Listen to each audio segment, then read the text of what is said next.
సంక్షేమం తీర్మానం మీద మాట్లాడవలసిందిగా కిడారి శ్రావణ్ గారు జీసీసీ కార్పొరేషన్ చైర్మన్ గారిని మాట్లాడవలసిందిగా కోరుతున్నాం.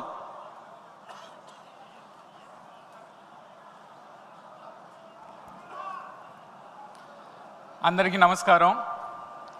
ఈరోజు తెలుగుదేశంతో పాటు తెలుగువారు, ఆంధ్రప్రదేశ్ తెలుగువారు అందరి పండగ మహానాడుకు ఇచ్చేసినటువంటి అందరికీ, మరి ముఖ్యంగా నా తండ్రి సమ్మానులు మన రాష్ట్ర ముఖ్యమంత్రి వర్యులు శ్రీ నారా చంద్రబాబు నాయుడు గారికి, అదేవిధంగా నా అన్న లోకేష్ గారు, రాష్ట్ర విద్యాశాఖ మంత్రి గారు, మన జాతీయ ప్రధాన కార్యదర్శి వారికి, మన రాష్ట్ర అధ్యక్షుల వారు పల్ల శ్రీనివాస్ గారికి, వేదికపై ఉన్నటువంటి అతిరథ మహారాజులందరికీ, నా తెలుగుదేశం కుటుంబ సభ్యులందరికీ కూడా నా ప్రత్యేక ధన్యవాదాలు, నమస్కారాలు తెలియజేస్తున్నాం.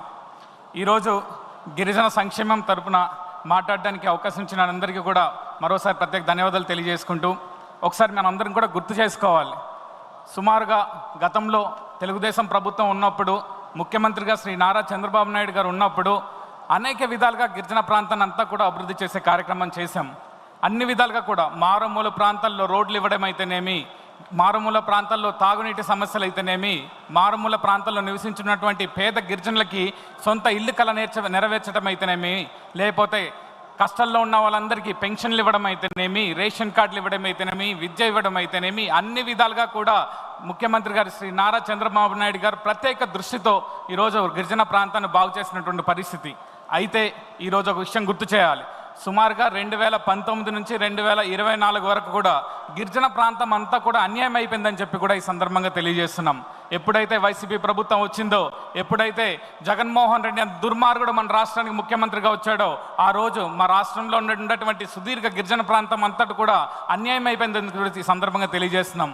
5 సంవత్సరాల్లో కనీసం ఎక్కడ కూడా కనీసం ₹1 కూడా ఖర్చు పెట్టి రోడ్లు వేయలేనటువంటి పరిస్థితి, మారుమూల ప్రాంతంలో ఉన్నటువంటి వాళ్ళకి తాగునీడు కూడా ఇవ్వలేనటువంటి పరిస్థితి, అంతేకాకుండా ఒక్క కుటుంబానికి కూడా సొంత ఇల్లు కూడా ఇవ్వలేనటువంటి పరిస్థితి గత 5 సంవత్సరాల్లో చూసాం.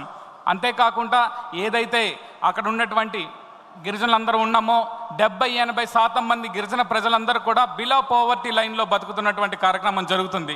ప్రభుత్వ పథకాల మీద ఆధారపడి బతుకుతున్నటువంటి కార్యక్రమం జరుగుతుంది. అలాంటి సందర్భంలో గతంలో ముఖ్యమంత్రి గారు శ్రీ నారా చంద్రబాబు నాయుడు గారు పెట్టినటువంటి పథకాల్లో దుర్మార్గంగా 16 పథకాలని జగన్మోహన్ రెడ్డి తీసివేయడం చాలా దుర్మార్గం అని చెప్పి కూడా ఈ సందర్భంగా తెలియజేస్తున్నాం.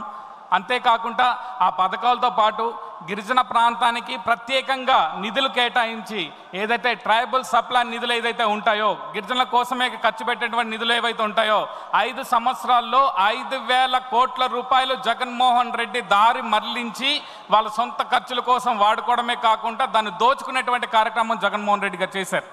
అయితే ఈ సందర్భంగా మీకు తెలియజేయాల్సింది ఏంటంటే, అక్కడ ఉన్నటువంటి గిరిజన ప్రాంతంలో ఉండేటువంటి ఖనిజ సంపద, బాక్సైట్ అవని, లాటరైట్ అవని, క్యాల్సైట్ అవని, ఖనిజ సంపద అంతా దోచుకునేటువంటి కార్యక్రమం జగన్మోహన్ రెడ్డి చేశాడు. అక్కడ ఉన్నటువంటి బాక్సైట్ని అక్కడ వాళ్ళ బంధువులైనటువంటి వైవి సుబ్బారెడ్డికి, అదేవిధంగా పెన్నా ప్రతాప్ రెడ్డి గారికి అందజెప్పేటువంటి కార్యక్రమం చేయగా, ఇప్పుడున్నటువంటి ముఖ్యమంత్రి గారు రాగానే వస్తూనే బాక్సైట్లో ఉన్నటువంటి అక్కడ ఉన్న ఖనిజ సంపద ఏదైతే ఇల్లీగల్ మైనింగ్ సంపదన ఏదైతే ఉందో, ఇల్లీగల్ మైనింగ్ యాక్టివిటీస్ అన్నింటినీ కూడా రద్దు చేస్తూ మన ముఖ్యమంత్రి గారు ఈరోజు ఒక నిర్ణయం తీసుకోవడం జరిగింది. దాంతోపాటు వస్తూనే ఈ సంవత్సర కాలానికి సుమారుగా 8,000 కోట్ల రూపాయలు మన గిరిజన ప్రాంతానికి, గిరిజన ప్రజలకి, మన రాష్ట్రంలో ఉన్న గిరిజన సంతతికి 8,000 కోట్ల రూపాయలు నిధుల్ని కేటాయించి బడ్జెట్లో ఏర్పాటు చేయడం జరిగింది. అంతేకాకుండా మారుమూల ప్రాంతాల్లో ఎక్కడ కూడా అన్కనెక్టివిటీ ఉండకూడదు, అంతా కూడా కనెక్టివిటీ ఉండాలి, డోలీ మోతలతో చావులు ఉండకూడదు, ఎక్కడైనా సరే గిరిజన ప్రాంతం అంతా కూడా సుభిక్షంగా ఉండాలనే ఉద్దేశంతో 1,000 కోట్ల రూపాయలు పైగా ఖర్చు చేసి మారుమూల ప్రాంతంలో ఉన్నటువంటి ప్రాంతాలన్నిటికీ కూడా రోడ్లు వేసేటువంటి కార్యక్రమం చేయడం జరిగింది. ఏదైతే ఇప్పుడు మాట్లాడుకుంటున్నామో పేదవాడి కళ, ఇంటి కళ, గిరిజన ప్రాంతంలో ఉన్నటువంటి గిరిజనులకి 75,000 రూపాయలు అదనంగా ఇచ్చి సొంత కళని, ఇంటి కళని నెరవేర్చినటువంటి ఘనత మన ముఖ్యమంత్రి శ్రీ నారా చంద్రబాబు నాయుడు గారు. మీకు మరో ముఖ్యమైన విషయం చెప్పాలి. ఏదైతే